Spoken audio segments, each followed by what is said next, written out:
Number 13 India, इसकी location, geological structure and physiography 1। तो बच्चों इस चैप्टर में हम डिस्कस करेंगे इंडिया की लोकेशन क्या है वर्ल्ड के मैप में, इंडिया की साइज़ क्या है और किस तरीके से इंडिया की फिजियोग्राफी है। तो चलो स्टार्ट करते हैं चैप्टर को। India holds a unique position among the countries of the world. इस पूरे विश्व में इंडिया की जो पोजीशन है वो बिल्कुल यूनिक है। हर देश के हिसाब से इंडिया के जो फीचर्स है वो भी बिल्कुल यूनिक है।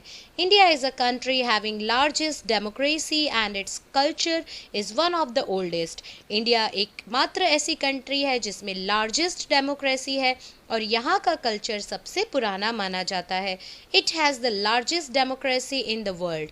The coordinating attitude of our culture has not discarded any religion, race or people but has accepted them wholeheartedly। तो जो हमारा देश है इसने कभी भी किसी भी धर्म को, किसी भी कल्चर को, किसी भी कास्ट के लोगों को रंग के आधार पे या किसी भी आधार पे हमने कभी भी भेदभाव नहीं किया, बल्कि हमने सभी को एक्सेप्ट किया है पूरे दिल से। Thus, impartiality towards all religion, people and races is the peculiar characteristics of India। इसीलिए भारत उन देशों में से माना जाता है जो हर धर्म का स्वागत करता है, हर तरह के लोगों को अपनाता है। That is why India has become a cultural Confluence. और इसीलिए इंडिया को एक ऐसा कंट्री माना जाता है जहाँ पे हर तरह के कल्चर के लोग रहते हैं। Even though many natural and man-induced disasters have taken place, India has consistently continued her progress। ऐसा नहीं है कि भारत में कभी भी कोई भी डिज़ास्टर, तबाही, तूफ़ान, सुनामी, अर्थक्वेक नहीं आए हैं, या मैन मेड इंड्यूस यानी कभी कोई टेररिस्ट अटैक नहीं हुआ, या कोई तकलीफ़ नहीं हुई है, बम ब्लास्ट नहीं हुआ है। सब कुछ हुआ है, लेकिन फिर भी भारत ने अपनी प्रोग्रेस को कभी भी नहीं रोका, ना रुका है। The geographical conditions have contributed immensely towards the development and progress of Indian culture. तो हमारे देश की जो लोकेशन है या जियोग्राफिकल कल्चर, इसके कारण हमने बहुत ज़्यादा प्रोग्रेस भी की है। तो बच्चों ये देखो, ये पूरा का पूरा ग्लोब है, किस तरीके से ये सेंटर लाइन यहाँ से जा रही है, 2 इक्वल हाफ्स में बांट रही है। ये ऊपर वाला नॉर्थन हेमिस्फीयर है, ये नीचे वाला साउथर्न हेमिस्फीयर है। हम नॉर्थन हेमिस्फीयर में बिलोंग करते हैं। अगर इसको स्टडी करें, समझ के चलेंगे कि ये यहाँ पर बीचों बीच देखें हम लोग, तो ये नॉर्थ हो गया, ये साउथ हो गया, ये ईस्ट हो गया, ये वेस्ट हो गया। तो हम नॉर्थ ईस्ट में सिचुएटेड हैं। ये रहा हमारा इंडिया। इंडिया के ठीक नीचे है इंडियन ओशन, और इंडिया एशिया कॉन्टिनेंट का एक हिस्सा है, यानी सब कॉन्टिनेंट है। तो चलो बढ़ते हैं आगे, समझते हैं हमारी location, size and area. Geographically India lies in the northern hemisphere. जैसे कि मैंने अभी आपको बताया, हेमिस्फीयर यानी आधा स्फीयर, तो हम लोग नॉर्दर्न हेमिस्फीयर में सिचुएट करते हैं। It extends up to the southern part of Asian continent. Asian continent के बिल्कुल साउथ में है हम, यानी बिल्कुल नीचे जुड़े हुए हैं। The span of the mainland of India extends from 8 degree 4 minutes to 37 degree 6 minutes north latitudes, and from 68 degree 7 minute to 97 degree 25 minutes east longitudes. The Tropic of Cancer, which is located at 23 degree 5 minutes north latitude and divides the country into 2 parts। तो tropic of cancer हमारी country को बिल्कुल बीच में से 2 हिस्सों में से बांटता है बच्चों। passes through the center of India. Its northern part is spread more in the east-west direction. The large plains and the Himalayan mountain system are located in this part. The area to the south of Tropic of Cancer has a triangular shape and taper towards south. This is basically a part of peninsular plateau. It includes the eastern plains and the narrow western coastal plains. The latitude as well as longitude extents of India are almost equal, which is about 30 degree, but actually the length between Kashmir to Kanyakumari is 3214 kilometre. तो बच्चों यहाँ पे हम बात कर रहे हैं कि हमारे नॉर्थ में हिमालय माउंटेन्स है, हमारे साथ में पेनिसुलर प्लेट्यू है। प्लेट्यू का मतलब होता है हाई लैंड, यानी ऊंचे ऊंचे लैंड, और पेनिसुलर रीजन का मतलब होता है ऐसी लैंड, ऐसी एरिया। मैं आपको यहाँ पे मैप में समझाती हूँ। ऐसा एरिया जो तीनों तरफ पानी से घिरा हुआ हो। तो देखो बच्चों, ये हमारा इंडिया है, यहाँ पे बीचों बीच से ट्रॉपिक ऑफ कैंसर जा रहा है। यहाँ पे देखो, यहाँ पे क्या है, हमारे हिमालय होते हैं। यहाँ पे ये जो आपको रीजन दिख रहा है साउथ रीजन, यहाँ पे क्या है, इधर भी पानी है, इधर भी पानी है, इधर भी पानी है। तो ये जो पानी से घिरा हुआ लैंड का टुकड़ा, इसे हम पेनिसुलर रीजन कहते हैं। तो इंडिया इस तरीके से पानी से नीचे घिरा हुआ है। अब अगर हम नॉर्थ से साउथ की डायरेक्शन की लेंथ की बात करें या ईस्ट टू वेस्ट की डायरेक्शन की लेंथ की बात करें, तो कश्मीर से कन्याकुमारी का जो डिस्टेंस है वो लगभग 3,214 किलोमीटर है। तो ये रहा देखो 3,240 kilometre, 14 kilometre. And from Gujarat to Arunachal Pradesh यानी ईस्ट टू वेस्ट की हम बात करें तो यहाँ की विड्थ है 2,933 kilometres. There is a difference of 2 hours in the local times between the two extreme places. बच्चों, अरुणाचल प्रदेश से गुजरात जब सन की रेज आती हैं तो इसको लगभग 2 घंटे लग जाते हैं, क्योंकि सन अपनी एक्सिस पे भी रोटेशन करता है। When it is sunrise in Arunachal Pradesh, it is still night time in Gujarat. तो अरुणाचल प्रदेश में जब सनराइज हो जाता है तब तक गुजरात में अभी भी सनराइज नहीं होता है, वहाँ पे नाइट यानी अंधेरा रहता है। The standard meridian of India is 82 degree 30 minute east longitude. It passes through 5 states. तो 5 स्टेट से ये स्टैंडर्ड मेरिडियन पास होता है। Its local time is accepted as the standard time of India. और हमने स्टैंडर्ड मेरिडियन के हिसाब से ही लोकल टाइम को एक्सेप्ट कर रखा है। तो बच्चों, ये देखो मैप में एक्सटेंट एंड स्टैंडर्ड मेरिडियन ये हमने बना रखा है। देखो गुजरात, फिर बाद में अरुणाचल प्रदेश, यहाँ पर ये 97 डिग्री 25 मिनट्स पे, और यहाँ पे आपको डिस्टेंस भी दिख रहा है, वेस्ट टू ईस्ट का डिस्टेंस 2,933 किलोमीटर्स।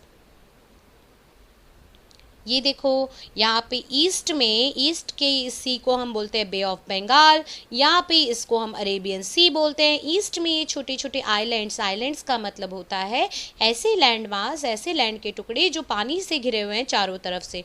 तो इन आइलैंड्स को हम, इन आइलैंड के ग्रुप को बोलते हैं अंडमान एंड निकोबार आइलैंड्स।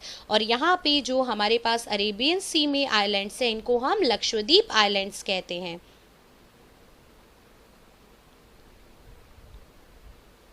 अब बढ़ते हैं बच्चों, आइलैंड्स के बारे में हम जानते हैं, मैप को स्टडी करते हैं, मैप को समझते हैं। तो देखो यहाँ पर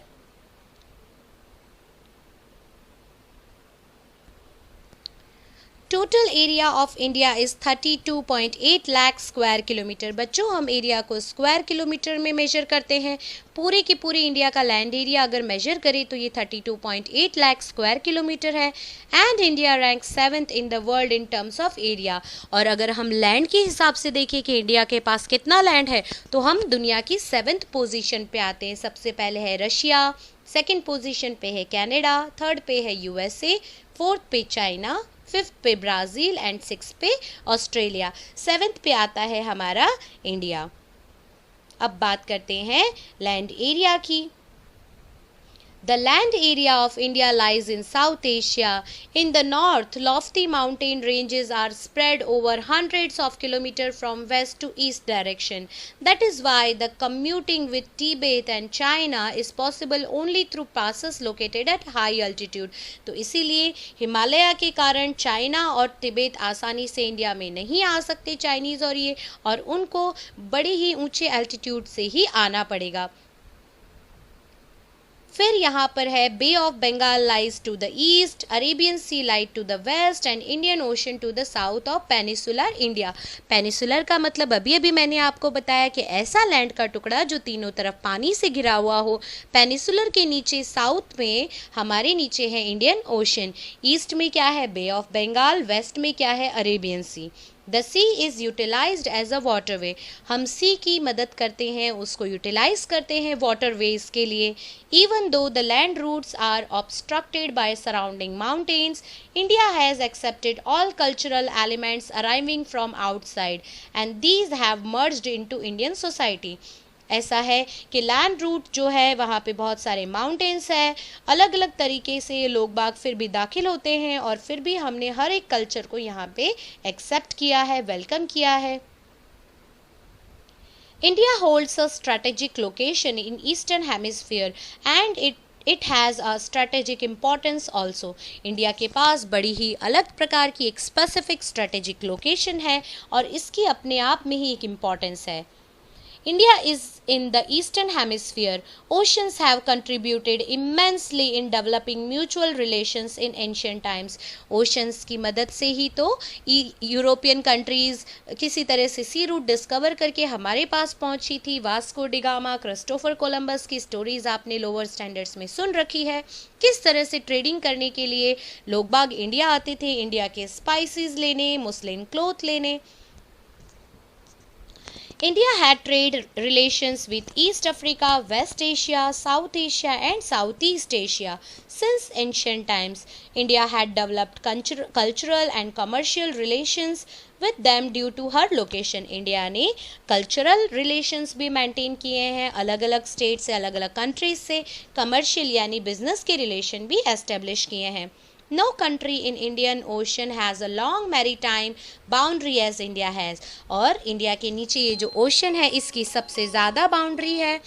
किसी कंट्री की इतनी बाउंड्री नहीं है ओशन में, इसीलिए इस ओशन का नाम भी इंडिया के नाम पे पड़ गया है, Indian ocean. Due to this strategic location the Indian ocean is named as Due to this strategic location, the ocean is named as Indian Ocean. Location of India across the international waterways is also important. With the opening of Suez Canal in 1869, the distance between India and Europe has reduced by about 7,000 kilometre. तो बच्चों 7,000 kilometre का distance कम हो गया है India और Europe के बीच में जैसे ही सुएज कैनाल खुल गई थी. Sea routes connecting East and Southeast Asia and Australia to Africa and Europe pass through the Indian Ocean.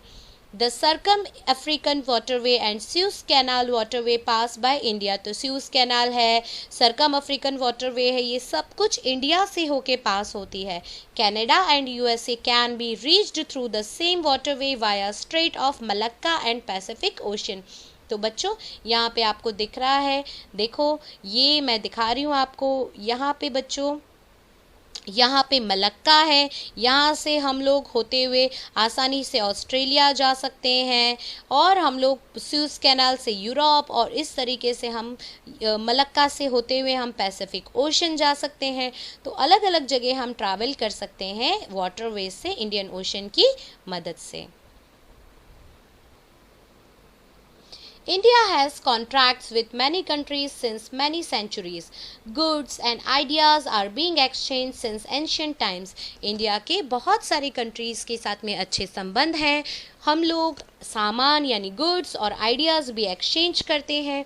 Similarly concepts of Upanishads, stories of Ramayana and Panchatantra, therapeutic methods, India numerical figures and decimal system. हमने अपने अर्थशास्त्र हमने पूरे world को zero दिया है, decimal दिया है. थेरापेटिक मेथड्स यानी किस तरह से तुलसी के क्या फ़ायदे होते हैं, आयुर्वेद के क्या फ़ायदे हैं, घरेलू नुस्खे, रामायण की स्टोरी, हर एक तरीके की चीज़ें दुनिया में बांटी हैं, दुनिया को दी हैं. Etcetera could reach many parts of the world. India has an important location in South Asia. There are 29 states and a national capital territory and 6 union territory in India. इसके बाद आता है बच्चों कि हमारे कैपिटल क्या है. India holds an important place in South Asia. There are 29 states, 1 national capital territory of Delhi and 6 union territories in India. Like to know, हमें ये जानना चाहिए. Telangana was created as 29th state from its mother state Andhra Pradesh on 2nd June 2014. तो हमारा जो latest created state था वो था तेलंगाना, जिसको हमने 2014 में अलग किया था आंध्र प्रदेश से. बच्चों, न्यू पॉलिसीज़ के हिसाब से अभी हमने जम्मू एंड कश्मीर को भी अपना स्टेट बना लिया है और यूनियन टेरिटरीज़ में भी चेंजेस हुए हैं। अगर हम बुक को फॉलो कर रहे हैं तो हम बुक के हिसाब से ही लिखेंगे। नेबर्स ऑफ इंडिया, इंडिया के नेबरिंग कंट्रीज़ कौन कौन से हैं? तो बच्चों आपको यहाँ पे मैप में दिख रहा होगा। देखो, अगर हम नॉर्थ में देखें तो नॉर्थ से हम नॉर्थ ईस्ट की तरफ जाएंगे तो यहाँ पे हमें चाइना दिखेगा, भूटान दिखेगा, बांग्लादेश दिखेगा, नेपाल दिखेगा। तो ये सब हमारे नेबरिंग कंट्रीज़ है। यहाँ पे म्यांमार भी नेबरिंग कंट्री है। अगर हम नॉर्थ वेस्ट में देखेंगे तो यहाँ पे पाकिस्तान, अफगानिस्तान हमारा नेबरिंग कंट्री है। अगर हम नीचे साउथ में जाएंगे तो साउथ में हमारा नेबरिंग कंट्री है श्रीलंका और हमारा नेबरिंग आइलैंड है मालदीव्स। तो ये रहा मालदीव एक आइलैंड का ग्रुप है। यहाँ पे है बच्चों श्रीलंका, जो हमारा पल्क स्ट्रेट से जॉइंट है। श्रीलंका एक आइलैंड है बड़ा सा और एक कंट्री भी माना जाता है। तो ये सब हमारे नेबरिंग कंट्री यानी हमारे पड़ोसी देश। अब बात करते हैं बच्चों, जान लेते हैं एक बार यहाँ पे श्रीलंका के बारे में। तो in the south Sri Lanka and Maldives are our maritime neighbours. Maritime मतलब पानी की जो सरफेस से जुड़े हुए हैं, पानी के थ्रू जो नेबर हैं वो। India and Sri Lanka are separated by Palk strait and gulf of Mannar. Gulf का मतलब होता है बच्चों खाड़ी, ऐसा लैंड जिसके बीच में पानी हो और आसपास लैंड सिचुएटेड हो। Lakshadweep islands are located in Arabian sea while Andaman Nicobar islands are located in bay of Bengal. तो अब बात करते हैं बच्चों ऐसे एक फैक्ट की जो आपको पता होना चाहिए। हमारे साउथ में सबसे जो लास्ट पॉइंट था वो इंदिरा पॉइंट था, जो जगह थी जो जब 2004 में सुनामी आई थी, उस सुनामी में वो सबमर्ज्ड हो गया यानी पानी के अंदर डूब गया। With this, few islands of Andaman Nicobar were also submerged into the ocean। तो पूरे 40 से भी ज़्यादा देशों को सुनामी ने अफेक्ट किया था 2004 में। अंडमान एंड निकोबार आइलैंड्स के कुछ आइलैंड्स भी ओशन के अंदर डूब गए थे। अब देखते हैं geological structure. The current physiography of India is the result of tectonic and crustal movements of the earth। बच्चों टेक्टोनिक प्लेट्स ये माना जाता है कि जब अर्थ पूरी की पूरी टूट गई थी, अर्थ के अंदर सारे जो डायनासोर्स थे और ये पूरा लैंड का एक टुकड़ा माना जाता था गोंडवाना लैंड, और ये लैंड जब पूरी की पूरी टूट गई तो अलग अलग टेक्टोनिक प्लेट्स जो थी वो बिखर गई ओशंस के ऊपर और 7 मेजर टेक्टोनिक प्लेट्स को बांटा गया। इसीलिए हमने 7 कॉन्टिनेंट्स के नाम रख दिए इसके ऊपर। Both constructive as well as destructive effects of these movements are seen। तो जब भी ये टेक्टोनिक प्लेट्स एक दूसरे से दूर जाती हैं, जैसे कि आपको यहाँ फिगर में दिख रहा है, तो हम इन्हें डाइवर्जेंट प्लेट कहते हैं। जब भी ये कन्वर्जेंट प्लेट्स हो जाती है, कन्वर्जेंट मतलब एक दूसरे के करीब आती है, तो हम इसे कन्वर्जेंट प्लेट कहते हैं। अभी एक दूसरे से दूर जाएंगी तो जो भी बीच में होगा वो सब समुद्र में मिक्स हो जाएगा। एक दूसरे के पास आएंगी तो लैंड का जो हिस्सा है वो ऊपर की तरफ उठ जाएगा, मतलब माउंटेन्स बन जाएंगे। तो ऐसे कुछ ना कुछ इंटरेस्टिंग फैक्ट्स होते रहते हैं। तो देखो समझते हैं। The knowledge about the interior of the earth is very interesting। The crust of the earth floats over the semi-liquid rocks of the asthenosphere। Heat is generated due to the radioactive process in the interior of the earth। तो बच्चों आपको पता है crust, mental, core, आप अपने lower standards में पढ़ते आए हैं कि काफ़ी प्रेशर और टेम्परेचर होता है अर्थ के नीचे कोर में, और इसी के कारण वहाँ पे एक लिक्विड टाइप यानी semi liquid type fluid generate होता है जिसे हम लावा कहते हैं, मैग्मा कहते हैं। वो इधर उधर फ्लो करता है और इसी के कारण करंट जनरेट होते हैं, और जैसे ही वो जोर से प्रेशर के साथ ज़मीन से बाहर आता है तो वॉल्केनो बन के बाहर निकलता है। इसके कारण ज़मीन के नीचे अर्थक्वेक्स भी आते हैं। अर्थक्वेक्स के कारण ही टेक्टोनिक प्लेट्स की मूवमेंट होती है। These upward current break the upper layers which break into large pieces which are known as lithospheric plates or tectonic plates। There are 7 major tectonic plates। These are Pacific Plate, North American Plate, South American Plate, European Plate, African Plate, Indo-Australian Plate and Antarctic Plate। तो बच्चों 7 tectonic plates होती है जो जब ये plate टूटी थी तब हमें ये प्लेट मिली थी। At some places these plates come closer to each other which are known as convergent plates. कभी कभी जैसे ही ग्लोबल वार्मिंग हो रही है, ग्लेशियर्स पिघल रहे हैं, पानी का लेवल समुद्र में बढ़ता जा रहा है और ये टेक्टोनिक प्लेट्स पानी के ऊपर ही टिकी हुई है, पानी में ही फ्लो करती रहती हैं, तो कभी कभी ये प्लेट्स आपस में पास आती हैं तो हम इन्हें कन्वर्जेंट प्लेट्स कहते हैं. Due to divergence and convergence process folding and faulting take place. और इसी के कारण जब कन्वर्जेंट प्लेट्स एक दूसरे के पास आती है तो बड़े बड़े माउंटेन फॉर्म हो जाते हैं, दूर जाती है तो फॉल्टिंग यानी जो भी हिस्से होते हैं वो पानी में मिक्स हो जाते हैं. Due to the movements of these plates over million of years shapes of landforms as well as their location have changed. तो बच्चों इन्हीं मूवमेंट्स के कारण, पास आने के, दूर जाने के कारण क्या हो गया है कि जो शेप होती है, फॉर्मेशंस होते हैं वो चेंज होते रहते हैं. The process of divergence is responsible for all the tectonic and volcanic activities on the earth. Wherever these drifting plates have collided with one another, it has resulted into mountain building process. Wherever these plates drift away, fissures are created within landforms and ocean. तो हमने ऐसा बहुत बार देखा है कि जब भी land एक दूसरे से अलग हो जाती है तो काफ़ी दरारें पड़ जाती है, फिशर्स क्रिएट हो जाते हैं और लैंडफॉर्म्स जो होते हैं, ज़्यादातर हमें ऐसे लैंडफॉर्म्स ओशन के आसपास देखने को मिलते हैं.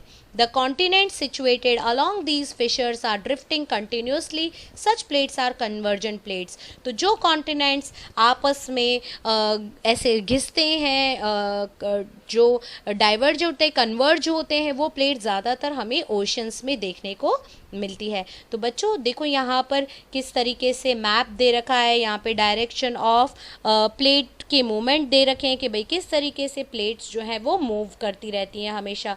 ये माना जाता है कि हर साल 1-1 सेंटीमीटर जितनी प्लेट्स जो है वो मूव करती रहती हैं एक जगह से दूसरी जगह पर.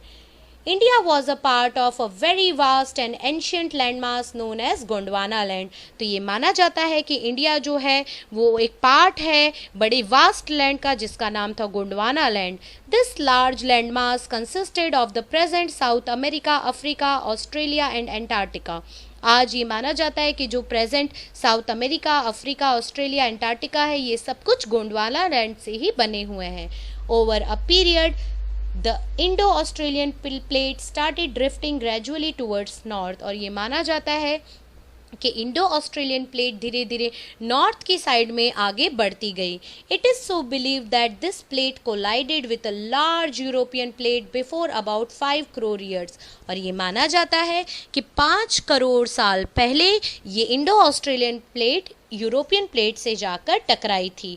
Due to the collision between Indo Australian plate and the European plate, the Himalaya mountain system emerged out of Tethys Sea. और ये माना जाता है कि जब ये यूरोपियन प्लेट और इंडो ऑस्ट्रेलियन प्लेट आपस में टकराई तो वो इतनी ज़ोर से टकराई कि धीरे धीरे धीरे पूरी लैंड ऊपर उठने लगी और हिमालय माउंटेन जो है वो बनकर बाहर आ गया. A large valley was formed to the south of Himalayan system, wherein alluvial sediments were deposited by the rivers flowing from north and south of it. तो अब बच्चों हिमालय जब पिघल पिघल के बाहर बह जाता है तो उससे नदियाँ बनती है, गंगा, यमुना. और ये नदियाँ क्या करती है, अपने साथ साथ में एलुवियल सॉइल यानी कि बहुत ही ज़्यादा उपजाऊ होने वाली मिट्टी को बहा के लेती जाती है. Thus, the Ganga plain between Himalayas and the southern peninsula was formed. A huge volcanic eruption took place in the northwest of the peninsular plateau. और एक बहुत ज़्यादा वोल्केनिक इरप्शन क्रिएट हुआ था बच्चों south north west peninsular plateau में. As a result of which the western portion of the plateau was disintegrated and was submerge. और ये माना जाता है इसीलिए जो वेस्ट में प्लेट्यू थी वो टूट गई और सबमर्ज यानी पानी के अंदर डूब गई. This lead to the formation of Arabian Sea. और इसी के कारण अरेबियन सी जो है वो बना है. Due to this submerge the western Ghats became more distinct. और आपको पता है कि जो भी पानी के एरिया के पास में जो कोस्टल रीजन्स है हमारे वेस्ट में उसे हम वेस्टर्न घाट्स कहते हैं. अरेबियन सी जो है उसके पास के जो इंडिया से लगी हुई कोस्टल लाइन है वहाँ पे वेस्टर्न घाट है. बे ऑफ बंगाल से लगी हुई जो सी के पास की जो कोस्टल लाइन है उसे हम लोग ईस्टर्न घाट्स कहते हैं. Thus, a large diversity is seen in the Indian subcontinent. Lofty mountain ranges are seen in the north. बड़े बड़े माउंटेन्स दिखाई देते हैं नॉर्थ में. मैनी प्लेट्यूज, प्लेट्यू का मतलब होता है हाईलैंड्स, ऊंचे ऊंचे लैंड. समिट्स, समिट्स यानी पहाड़ों की चोटियां. And passes are seen within them. Ganga, Yamuna and Brahmaputra rivers flow in the northern plains. Their alluvial deposits have formed this plain. और गंगा, यमुना, ब्रह्मपुत्र जैसी बड़ी बड़ी नदियाँ नॉर्थर्न प्लेन्स को फॉर्म करती है. प्लेन्स का मतलब होता है बच्चों प्लेन लैंड, जहाँ पे अच्छी खेती वगैरह होती है, पानी की अच्छी अवेलेबिलिटी होती है, और यहाँ पे एल्यूवियल सॉइल डिपॉजिट होता रहता है. Two edges in the form of Ghats on two sides. एक साइड पे ईस्टर्न घाट है जो बे ऑफ बंगाल में, एक साइड पे वेस्टर्न घाट है जो अरेबियन सी के पास में है. प्लेट्यू है हमारे पास में. And coastal plains on eastern and western margins are situated. Thus India holds a diversified physiography. तो इसीलिए हमारा भारत जो है वो अलग अलग जगह से बड़ा ही विविध है. डाइवर्सिटी है हमें देखने को मिलती है. पेनिसुलर रीजन है, ओशन है खुद का इंडियन ओशन के नाम से, दो सी है, घाट्स हैं हमारे पास में, हिमालय माउंटेन है, बड़ी बड़ी नदियाँ हैं ब्रह्मपुत्र, गंगा, यमुना. तो इसीलिए हम इंडिया को एक डाइवर्सिफाइड फिजियोग्राफी का हकदार मानते हैं कि जिसके पास में इतनी अच्छी लोकेशन है.